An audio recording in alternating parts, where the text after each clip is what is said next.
DJ, cut it. We can't start off like this.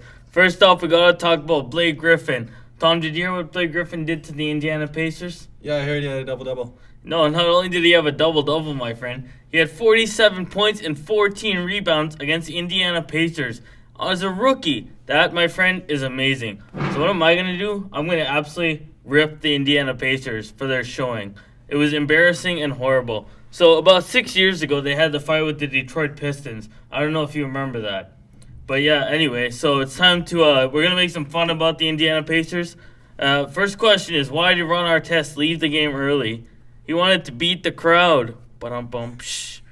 And why couldn't Jamal Tinsley join the Pacers huddle? It was the parole violation to associate with other known felons. Ba-dum-bum-psh. Points in the paint starts now.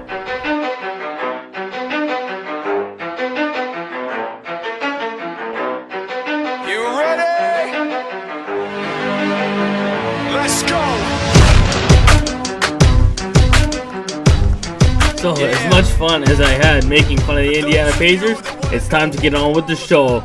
It's Points in the Paint with your man Ims. On today's show, we discuss Carmelo Anthony's future, the Miami Heat, and the recent struggles. The rumor mill, who's rumored to go where? Blake Griffin's hot streak comes to an end, a fantasy front, an injury update, and a hoop show update. Usually when you go to the Pepsi Center, you hear about the Colorado Avalanche or the Denver Nuggets. Well, hearing about Carmelo Anthony, he is safe for one more day. Denver fans can smile and rejoice for one more day as early Wednesday morning, Mikhail Prokhorov, the owner of the New Jersey Nets, had this to say.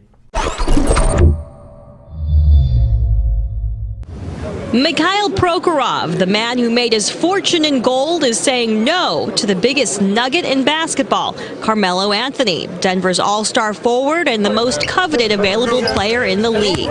There comes a time when the price is simply too expensive. I'm instructing our team to walk away from the deal.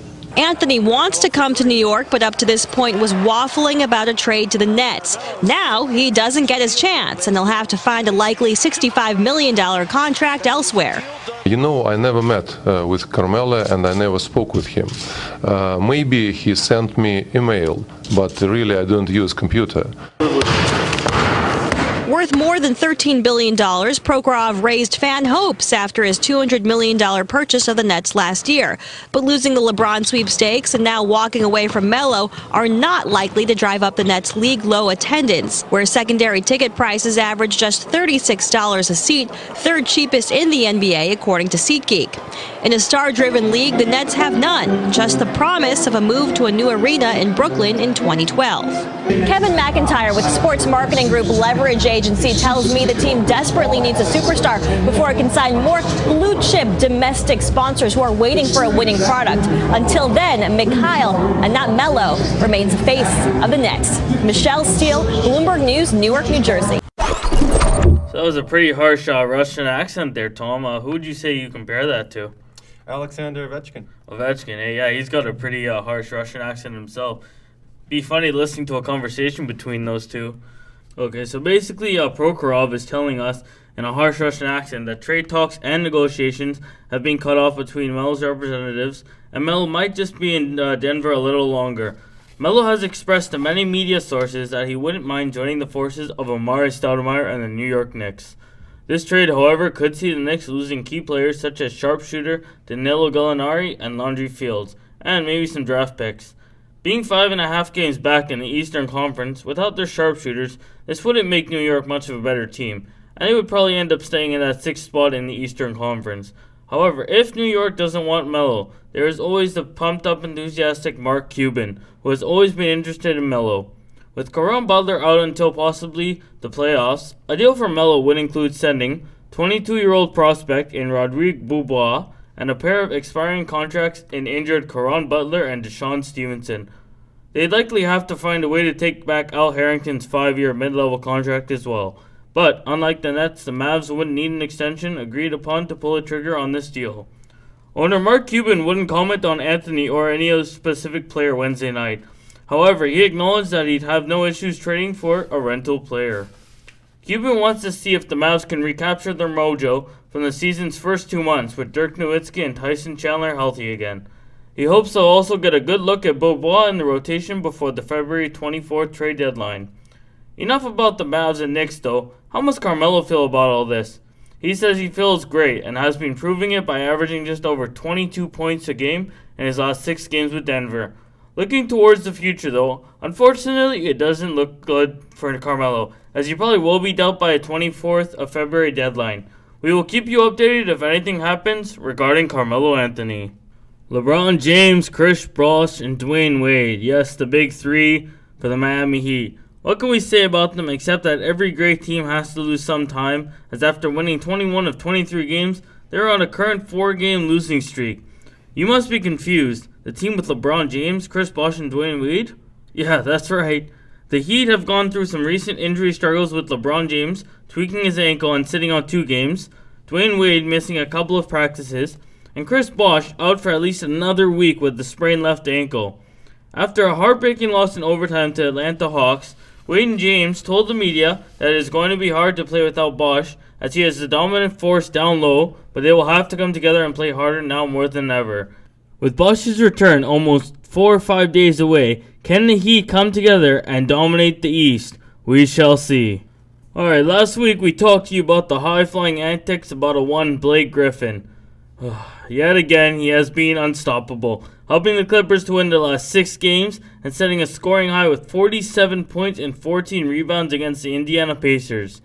And how about that double-double streak? Unfortunately, it came to an end at 27 games on January 19th. He had this to say about his recent play. I just wanted to come out and execute in the beginning, and luckily, for me, it just felt good, right out of the gate. And, my teammates did a great job. We did a great job of coming back in the second half and finishing the game out. You can win the so-called big games, but if you don't win games like this, it doesn't mean anything. And, once we start getting more, once we start getting better at that, obviously the better we'll be. Saying that after his huge 47-14 performance against the Indiana Pacers, he went on the next night to use the momentum from that game and help his Clippers beat the NBA defending champion Los Angeles Lakers 99-92. I can't wait to see what this guy has planned for the slam dunk competition.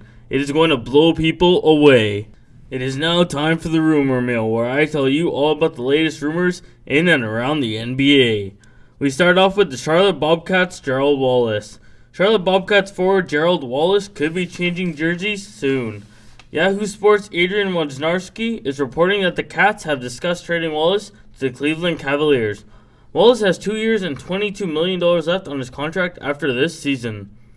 The Cavs have a $14.5 million trade exception that picked up during the LeBron James signing trade with the Miami Heat last summer that it would use in the deal.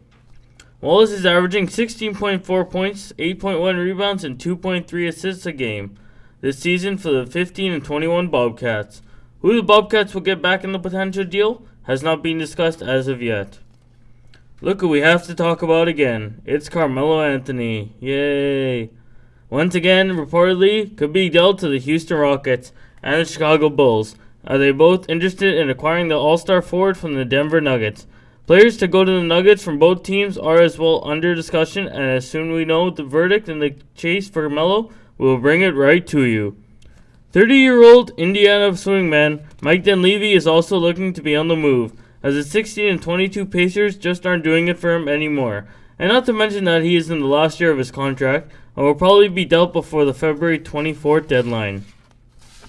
Larry Brown wants to get back into coaching after being fired by the New York Knicks several months ago. The 70-year-old phenom, who is the only coach to win an NBA and an NCAA title, said that he just loves to coach and wants to get back into the game of basketball.